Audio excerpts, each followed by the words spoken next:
इस वीडियो के अंदर मैं आगे बढ़ूं उससे पहले मैं आपको कुछ दिखाना चाहता हूं। अब अगर आप यहाँ पे निफ्टी 50 के पी को देखेंगे तो लगभग 23.5 का पी चल रहा है अभी के टाइम पे। प्राइस टू बुक वैल्यू अभी के टाइम पे लगभग 3.75 का है। थोड़ा सा प्राइस टू बुक वैल्यू ज्यादा है, बट पी रेशियो एकदम परफेक्ट है अभी के टाइम पे। अगर बात करें इसके प्राइस की तो प्राइस पिछले 5 साल के अंदर में जब कोविड का क्रैश आया था उसके बाद एक कांस्टेंट ग्रोथ देखा गया है निफ्टी 50 के अंदर में। बट अगर पी की बात करें तो यहाँ पे देखिए ये क्रैश आया था मार्केट और इसके बाद यहाँ पे पी इसका लगभग 42 का टच कर चुका है। बट उसके बाद एक कांस्टेंट आपको पी देखने को मिला है लगभग 20, 22, 24 के बीच में। और पिछले 1 साल की बात करें तो आपको फिर से यहाँ पे लगभग 22 से लेके और अभी के टाइम पे भी लगभग 23.5 का पी चल रहा है। वहीं अगर बात करें निफ्टी स्मॉल कैप 250 की तो अभी के टाइम पे पी चल रहा है 32.8 का, जो कि थोड़ा सा ज्यादा है। प्राइस टू बुक वैल्यू 4 से ज्यादा है, इसका मतलब प्राइस टू बुक वैल्यू भी थोड़ा सा ज्यादा आपको देखने को मिल रहा है अभी के टाइम पे। अगर बात करें प्राइस की तो पिछले 5 साल के अंदर में जब कोविड का क्रैश आया था उसके बाद इसके अंदर भी बहुत कांस्टेंट ग्रोथ देखा गया है। और पी रेशियो की बात करें तो ऑब्वियस सी बात है यहाँ पे पी बहुत ज्यादा चला गया था उस टाइम के अंदर में, बट उसके बाद से एक कांस्टेंट आपको पी देखने को मिला है। पिछले 1 साल की बात करें तो थोड़ा सा आपको ग्रोथ देखने को मिला है पी के अंदर में। लगभग 24 का पी था 23 अक्टूबर के अंदर में, बट यहाँ पे देखिए इस साल की बात करें अक्टूबर के अंदर में तो लगभग 33.5 या 33 का पी पहुंच चुका है। तो थोड़ा सा ज्यादा पी हो चुका है, बट इतना भी ज्यादा नहीं हुआ है कि आप इसको ओवर वैल्यूड करार कर दें। बट अगर आप यहाँ पे देखेंगे निफ्टी मिड कैप 150 का तो इसका फंडामेंटल बहुत अभी के टाइम पे गलत दिख रहा है। पी लगभग अभी के टाइम पे 44.5 का जा चुका है। प्राइस टू बुक वैल्यू लगभग 5 से ज्यादा जा चुका है। इसका मतलब आपको यहाँ पे ओवर वैल्यूएशन साफ साफ झलक रहा है। अगर बात करें प्राइस की तो पिछले 5 साल के अंदर में ऑब्वियस सी बात है कोविड के बाद जब क्रैश आया था उसके बाद अच्छी खासी ग्रोथ देखी गई है। बट अगर बात करें इसकी पी रेशियो की तो पी रेशियो पर नजर डालिए एक बार आप। ऑब्वियस सी बात है यहाँ पे बहुत ज्यादा पी हो चुका था कोविड के टाइम में, बट उसके बाद यहाँ पे कांस्टेंट पी है लगभग 20, 22, 24 का पी चल रहा है। बट अगर मैं बात करूं पिछले 1 साल की तो यहाँ पे देखिए आप इसी साल मार्च के अंदर में पी लगभग 26 का चल रहा था, 25-26 का। उसके बाद अचानक से इसके अंदर ग्रोथ देखी गई है, लगभग 34 का पी पहुंच चुका है मार्च के अंदर में। और मार्च के बाद एक यहाँ पे आपको ग्रोथ देखने को मिल रही है पी के अंदर में, जो कि बहुत ही गलत दिखाता है किसी भी इंडेक्स के लिए। पिछले कुछ दिन से मैं मिड कैप के ऊपर रिसर्च कर रहा हूं और मैं यहाँ पे बहुत जगह देख रहा हूं कि अभी के टाइम पे सोशल मीडिया पे कोई भी बात नहीं करना चाहता है मिड कैप के बारे में। सभी लोग केवल आपको ये बता रहे हैं कि स्मॉल कैप बेटर है, फ्लेक्सी कैप बेटर है, सेक्टोरल फंड बेटर है। और मिड कैप के बारे में भी जो लोग बता रहे हैं वो आपको ये बता रहे हैं कि कौन से मिड कैप के अंदर आपको पैसा इन्वेस्ट करना चाहिए, कौन सा म्यूचुअल फंड सही रहेगा। अब आपको कोई ये नहीं बता रहा है कि मिड कैप अभी के टाइम पे ओवर वैल्यूड हो चुका है और एक अच्छा खासा बबल क्रिएट हो रहा है इसके अंदर, क्योंकि 44 का पी किसी भी इंडेक्स के लिए अच्छा नहीं माना जाता है।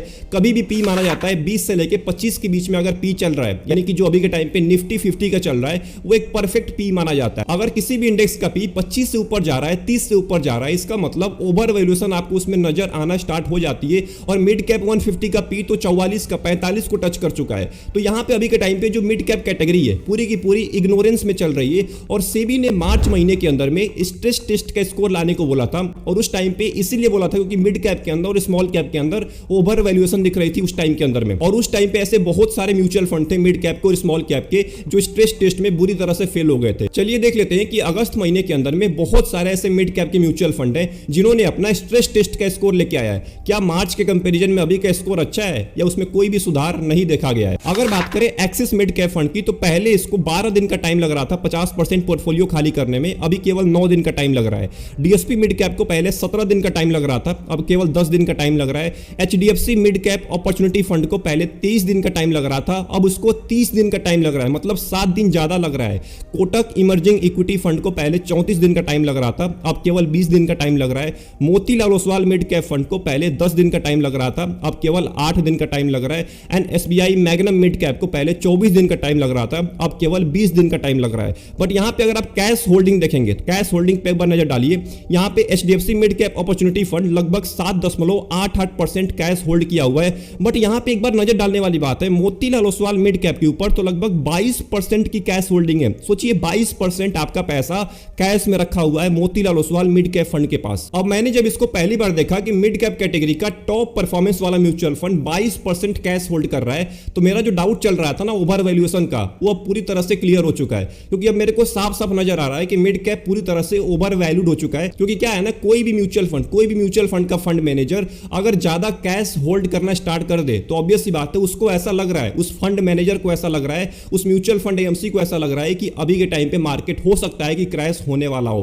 क्योंकि 22% कैश होल्डिंग इतना आम बात नहीं है। बहुत सारे ऐसे म्यूचुअल फंड होते हैं जो 5% रखते हैं, 7% रखते हैं, मैक्सिमम 10% रखते हैं। 10% से ज्यादा अगर कैश होल्डिंग जा रही है, इसका मतलब फंड मैनेजर को लग रहा है कि मार्केट अब गिरने वाला है, इसीलिए वो पैसे अपने पास रखता है कैश के अंदर कि जब मार्केट गिरे तो उसके अंदर वो पैसा इन्वेस्ट कर है। और इस बात को कंफर्म करने के लिए 19 सितंबर 2024 को बहुत सारे म्यूचुअल फंड एनालिस्ट का ये मानना है कि जो मिड कैप कैटेगरी है वो ओवर वैल्यूड हो चुकी है, इसीलिए आपको लार्ज कैप की तरफ शिफ्ट करना चाहिए, क्योंकि मिड कैप के अंदर हो सकता है कि एक अच्छा खासा बबल क्रिएट हो चुका हो और वो बस्ट होने वाला हो। अब चलिए यहां तक तो हमने बात कर लिया कि आखिर में मिड कैप कैटेगरी अभी के टाइम पे अंडर वैल्यूड है या ओवर वैल्यूड है, या जो बड़े बड़े म्यूचुअल फंड एनालिस्ट है उनका क्या मानना है अभी के टाइम पे, एंड कौन कौन से म्यूचुअल फंड का स्ट्रेस टेस्ट का स्कोर अच्छा है। ये सब चीजें हमने देख ली। हमने ये भी देख लिया कि कैश होल्डिंग कौन सा म्यूचुअल फंड का ज्यादा है।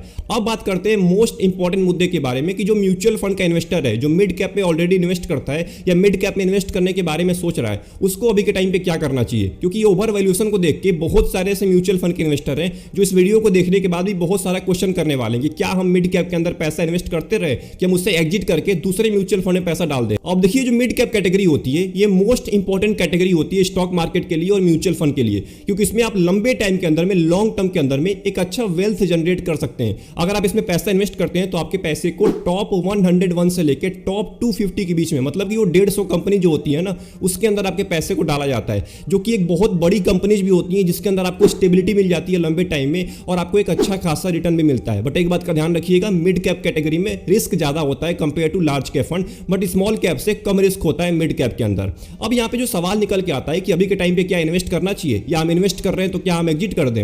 अब देखिए अगर आप ऑलरेडी मिड कैप के इन्वेस्टर हैं और आपने एक अच्छे फंड को चूज किया है तो मैं आपको बिल्कुल नहीं बोलूंगा कि आप अभी के टाइम पे एग्जिट करके बाहर निकल जाइए, क्योंकि म्यूचुअल फंड के अंदर क्या होता है ना कि म्यूचुअल फंड में बहुत सारी कंपनी होती हैं, लार्ज कैप भी होती है, मिड कैप भी होती है, स्मॉल कैप भी होती है। अगर आप मिड कैप म्यूचुअल फंड में पैसा इन्वेस्ट कर रहे हैं तो आपकी होल्डिंग जो होगी ना वो मिड कैप के अंदर भी होगी, लार्ज कैप के अंदर भी होगी एंड स्मॉल कैप के अंदर भी होगी। तो यहाँ पे आपको ऑलरेडी डाइवर्सिफिकेशन मिल जाता है। तो अगर मिड कैप के अंदर कुछ होता भी है तो आपका कुछ पैसा कैश में भी होगा, कुछ पैसा आपका स्मॉल कैप में भी होगा, कुछ पैसा आपका लार्ज कैप में भी होगा, तो इससे आपको ज्यादा सेफ्टी मिल जाती है। बट अगर आप एक पर्टिकुलर मिड कैप के स्टॉक के अंदर पैसा इन्वेस्ट करते हैं तो एक बार जरूर चेक कर लीजिएगा क्या आपका जो स्टॉक है, क्या आपकी जो कंपनी है वो ज्यादा ओवर वैल्यूड तो नहीं है। उसके पी रेशियो को चेक करिए, उसके पीबी रेशियो को चेक करिए, उसके फंडामेंटल्स को चेक करिए, क्योंकि अगर उस कंपनी का प्रॉफिट नहीं ग्रो कर रहा है, केवल प्राइस ही ग्रो करे जा रहा है, इसका मतलब वो ओवर वैल्यूड हो चुका है, उसके अंदर एक बबल हो चुका है और जो बबल क्रिएट हुआ है ना वो किसी भी टाइम बस्ट हो सकता है। तो अगर आप एक मिड कैप स्टॉक के इन्वेस्टर हैं तो थोड़ा सा आपको ज्यादा रिसर्च करना पड़ेगा। बट अगर हम बात करें उनकी जो अभी के टाइम पे मिड कैप म्यूचुअल फंड के अंदर पैसा इन्वेस्ट करने के बारे में सोच रहे हैं, उनको क्या करना चाहिए अभी के टाइम पे।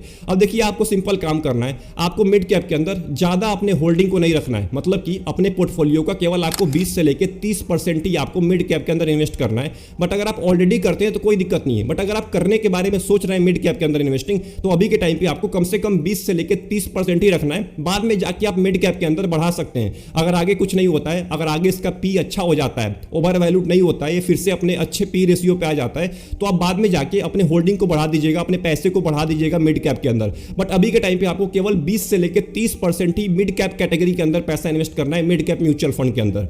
तो आई होप आपको समझ में आ गया होगा कि अगर आप एक म्यूचुअल फंड के इन्वेस्टर हैं, specially mid cap mutual fund के, तो आपको अभी के टाइम पे क्या करना चाहिए। और लास्ट में जाते जाते मैं आपको एक ही चीज बोलना चाहूंगा कि आप किसी भी म्यूचुअल फंड कैटेगरी के अंदर पैसा इन्वेस्ट करना चाहते हैं, मिड कैप हो, स्मॉल कैप हो, लार्ज कैप हो, सबसे पहले अपना खुद का दिमाग लगाइए कि आखिर में क्या वो सच में ओवर वैल्यूड है, क्या वो सच में इन्वेस्ट करने लायक है, क्या मैं अगर मैं अपना पैसा उसके अंदर डालूंगा तो मेरा पैसा सेफ रहेगा, क्या मेरे गोल के हिसाब से, जो मेरा गोल है उसके हिसाब से मैच कर रहा है म्यूचुअल फंड। उसके बाद आप किसी भी म्यूचुअल फंड को चूज किया कीजिए। आप किसी की बात को मान के, किसी की वीडियो को देखिए या कहीं पे ये लिखा गया है कि अभी के टाइम पे ये कैटेगरी बूम कर रही है, आप उसके अंदर पैसा मत इन्वेस्ट कर दीजिए, आपका पैसा लास्ट में लॉस ही होगा, प्रॉफिट कभी नहीं होगा आपका। तो आई होप आपको ये पूरी वीडियो पसंद आई होगी। आपको मैं एक होमवर्क देना चाहता हूं, आप कमेंट बॉक्स में जरूर टाइप करिएगा आपके म्यूचुअल फंड का अभी के टाइम पे शार्प रेशियो क्या है, कमेंट बॉक्स में टाइप करना मत भूलिएगा। मिलते हैं एक और इंपॉर्टेंट वीडियो में, तब तक के लिए अपना ध्यान रखिए, best of luck, take care.